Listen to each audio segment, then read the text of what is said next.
ವಿಧಾನಸಭಾ ಚುನಾವಣೆಯಲ್ಲಿ ಸ್ಪರ್ಧೆ ಮಾಡಿದ್ದ ವೇಳೆ ನೀಡಿದ್ದ ಮತಗಳಿಗಿಂತ ಹೆಚ್ಚಿನ ಮತಗಳನ್ನು ಸುನಿಲ್ ಬೋಸ್ ರವರಿಗೆ ನೀಡಬೇಕೆಂದು ಶಾಸಕ ಅನಿಲ್ ಚಿಕ್ಕಮಾದು ತಿಳಿಸಿದರು. ಹಂಪಾಪುರ ಗ್ರಾಮದಲ್ಲಿ ಕಾಂಗ್ರೆಸ್ ಪಕ್ಷದ ವತಿಯಿಂದ ಚಾಮರಾಜನಗರ ಲೋಕಸಭಾ ಮೀಸಲು ಕ್ಷೇತ್ರದ ಅಭ್ಯರ್ಥಿ ಸುನಿಲ್ ಬೋಸ್ ಪರ ಮತಯಾಚನೆಯ ಸಭೆಯನ್ನು ಉದ್ದೇಶಿಸಿ ಮಾತನಾಡಿದರು. ಅಭ್ಯರ್ಥಿ ಸುನಿಲ್ ಬೋಸ್ ರವರು ಸ್ಪರ್ಧಿಸಿರುವ ಕ್ಷೇತ್ರದಲ್ಲಿ 8 ವಿಧಾನಸಭಾ ಕ್ಷೇತ್ರಗಳಿದ್ದು, ಎಲ್ಲಾ ಕ್ಷೇತ್ರಗಳಿಗಿಂತ ನಮ್ಮ ಕ್ಷೇತ್ರದಲ್ಲಿ ಹೆಚ್ಚಿನ ಲೀಡ್ ನೀಡಲಾಗುವುದು ಎಂದರು. ಮೋದಿ ಮೈಸೂರಿಗೆ ಬಂದು ಪ್ರಚಾರ ಮಾಡುವಾಗ ಮೈಸೂರನ್ನು ಪ್ಯಾರಿಸ್ ಮಾಡುವುದಾಗಿ ಹೇಳಿದ್ದಾರೆ.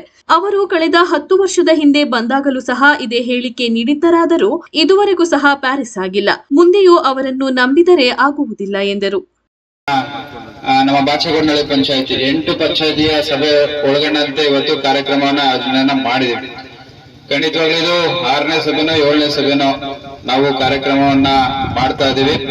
ಎಲ್ಲಾ ಕಡೆನೂ ಕೂಡ ಬಹಳ ಹುರುಪಿದೆ. ಕಾಂಗ್ರೆಸ್ ಪಕ್ಷಕ್ಕೆ ಮತವನ್ನ ಕೊಡಬೇಕು ಅನ್ನೋ ಒಂದು ನಿಟ್ಟಿನಲ್ಲಿ ಮೊದಲನೇದಾಗಿ ಇದೇ 12ನೇ ತಾರೀಕು ನಡೀತಕ್ಕಂತ ಕಾರ್ಯಕ್ರಮ ರಾಜ್ಯದ ಮುಖ್ಯಮಂತ್ರಿಗಳಂತ ಸಿದ್ದರಾಮಯ್ಯ ಸಾಹೇಬರು ಕಾರ್ಯಕ್ರಮಕ್ಕೆ ಬಂದು ತನ್ನೆಲ್ಲರನ್ನು ಉದ್ದೇಶಿಸಿ ಮಾತಾಡಿದ್ದಾರೆ.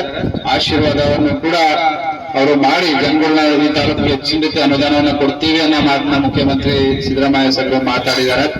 ಆ ಕಾರ್ಯಕ್ರಮವನ್ನು ಯಶಸ್ವಿ ಮಾಡಿದ್ದಕ್ಕೆ ತಮ್ಮೆಲ್ಲರಿಗೂ ಕೂಡ ತುಂಬಿರೋದ ಅಭಿನಂದನೆಗಳು ಕೃತಜ್ಞತೆಗಳನ್ನ ಮೊದಲನೇದಾಗಿ ತಮ್ಮೆಲ್ಲರಿಗೂ ಕೂಡ ನಾನು ಸಲ್ಲಿಸಕ್ಕೆ ಇಷ್ಟಪಡ್ತೀನಿ.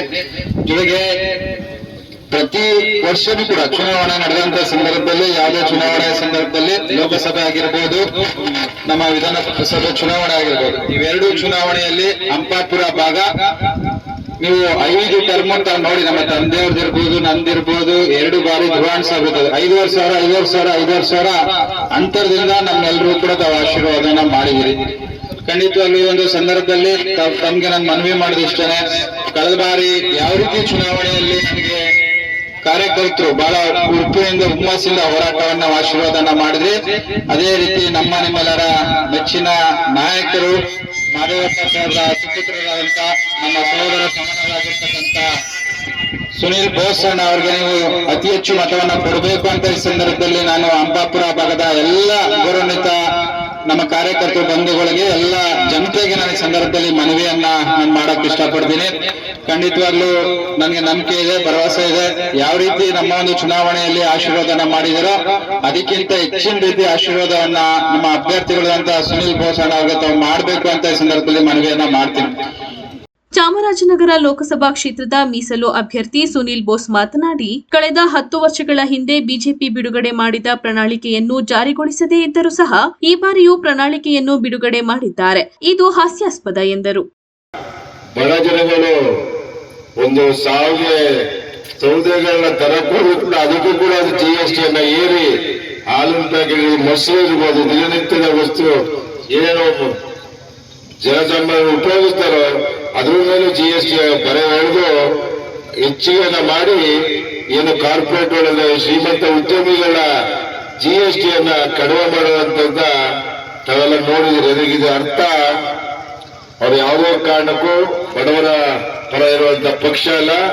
ಆದ್ರಿಂದ ದಯವಿಟ್ಟು ಬಡವರ ಪರವಾಗಿರುವಂತ ಪಕ್ಷ, ಬಡವರಿಗಾಗಿ ದುಡಿಯುವಂತ ಪಕ್ಷ ಅಂತ ಯಾವ್ದಾದ್ರು ಒಂದಿದ್ರೆ ಈ ರಾಷ್ಟ್ರದಲ್ಲಿ, ರಾಜ್ಯದಲ್ಲಿ ಅದು ಕಾಂಗ್ರೆಸ್ ಪಕ್ಷ. ದಯವಿಟ್ಟು ಇದನ್ನ ತಾವೆಲ್ಲ ಅರ್ಥ ಮಾಡ್ಕೋಬೇಕಿದೆ. ಈಗ ತಮ್ಗೆಲ್ಲ ಒಂದು ಅವಕಾಶ ಬಂದಿರುವಂತದ್ದು ಏನು ಮಾನ್ಯ ಸಿದ್ದರಾಮಯ್ಯ ಸರ್ಕಾರ ತಮ್ಗಳಿಗೆ ಯೋಜನೆಗಳನ್ನ, ಅಂದ್ರೆ ವಿಶೇಷವಾಗಿ ಮಹಿಳೆಯರಿಗೆ ಗ್ಯಾರಂಟಿ ಯೋಜನೆಗಳನ್ನ ಅನುಷ್ಠಾನಕ್ಕೆ ತಂದಿದ್ದಾರೆ. ಅವರು ಏನೋ ಒಂದು ಕೆಲಸವನ್ನ ಮಾಡಿದ್ದಾರೆ, ಆ ಕೆಲಸಕ್ಕೆ ಕೂಲಿ ಕೊಡುವಂತ ಸಮಯ ಈಗ ಬಂದಿದೆ. ಅಂದ್ರೆ ಕೂಲಿ ಅಂತಂದ್ರೆ ತಾವುಗಳು ನೀಡುವಂತ ಒಂದು ಮತ. ಚಾಮರಾಜನಗರ ಲೋಕಸಭಾ ಕ್ಷೇತ್ರಕ್ಕೆ ಮಾನ್ಯ ಸಿದ್ದರಾಮಯ್ಯ ಅವರ ಕ್ಷೇತ್ರವಾದಂತ ವರ್ಣಾ ಕ್ಷೇತ್ರ ಕೂಡ ಬರುವಂತದ್ದು. ಎಲ್ಲ ವಿರೋಧ ಪಕ್ಷದವರು ಈ ಭಾಗದ ಫಲಿತಾಂಶವನ್ನ ಅತಿ ಹತ್ತಿರದಿಂದ ಗಮನಿಸ್ತಾ ಇರುವಂತದ್ದು. ಆದ್ರಿಂದ ದಯವಿಟ್ಟು ನಮ್ಮ ಮಹಿಳೆಯರಿಗೆ, ನಮ್ಮ ಯುವಕರಿಗೆ, ಮುಖಂಡರಿಗೆ ಹೇಳುವಂತದ್ದು, ತಾವುಗಳು ಅವರು ಏನು ಅಭಿವೃದ್ಧಿಯನ್ನ ಮಾಡಿದ್ದಾರೆ ಅದಕ್ಕಾಗಿ ಅವರು ತಮ್ಮ ಅಮೂಲ್ಯವಾದ ಮತವನ್ನ ಮಹಿಳೆಯರು, ವಿಶೇಷವಾಗಿ ಎಲ್ಲ ಫಲಾನುಭವಿಗಳಲ್ಲಿ ಇದ್ದೀರಿ ಅಂತ ಭಾವಿಸ್ತಾನೆ. ದಯವಿಟ್ಟು ಅವ್ರು ಮಾಡಿದಂತ ಕೆಲಸಕ್ಕೆ ಕಾಂಗ್ರೆಸ್ ಪಕ್ಷಕ್ಕೆ ತಮ್ಮ ಅಮೂಲ್ಯ ಮತವನ್ನ ನೀಡಬೇಕು. ಹಾಗೆಯೇ ನಮ್ಮ ಕಾರ್ಯಕರ್ತರಲ್ಲಿ ಒಂದು ಮನವಿ, ಏನು ತಮ್ಮ ತಮ್ಮ ವ್ಯಾಪ್ತಿಯ ಒಂದು ಬೂತ್ ಬರುತ್ತೆ, ಆ ಬೂತ್ ನ ಜವಾಬ್ದಾರಿಯನ್ನ ಆ ಭಾಗದ ಕಾರ್ಯಕರ್ತರನ್ನೇ ಜವಾಬ್ದಾರಿಯನ್ನ ವಹಿಸಿಕೊಂಡು ಅತಿ ಹೆಚ್ಚು ಮತಗಳು ಕಾಂಗ್ರೆಸ್ ಪಕ್ಷ ಬೀಳುವಂತ ಜವಾಬ್ದಾರಿ ತಮ್ಮ ಮೇಲಿರುವಂತದ್ದು. ಅದಕ್ಕೆ ಮಾರ್ಗದರ್ಶಿಗಳು ನಮ್ಮ ಸಹೋದರ ಅನಿಲ್ ಚಿಕ್ಮಾದವರು ಇರ್ತಾರೆ. ಆದ್ರೂ ಕೂಡ ಯಾವುದೇ ಒಬ್ಬ ಕಾರ್ಯಕ್ರಮದಲ್ಲಿ ಮಾಜಿ ಸಂಸದ ಕಾಗಲವಾಡಿ ಎಂ ಶಿವಣ್ಣ, ಪಕ್ಷದ ಅಧ್ಯಕ್ಷರಾದ ಇಜಾಜ್ ಪಾಷಾ ಸೇರಿದಂತೆ ಮತ್ತಿತರರು ಉಪಸ್ಥಿತರಿದ್ದರು.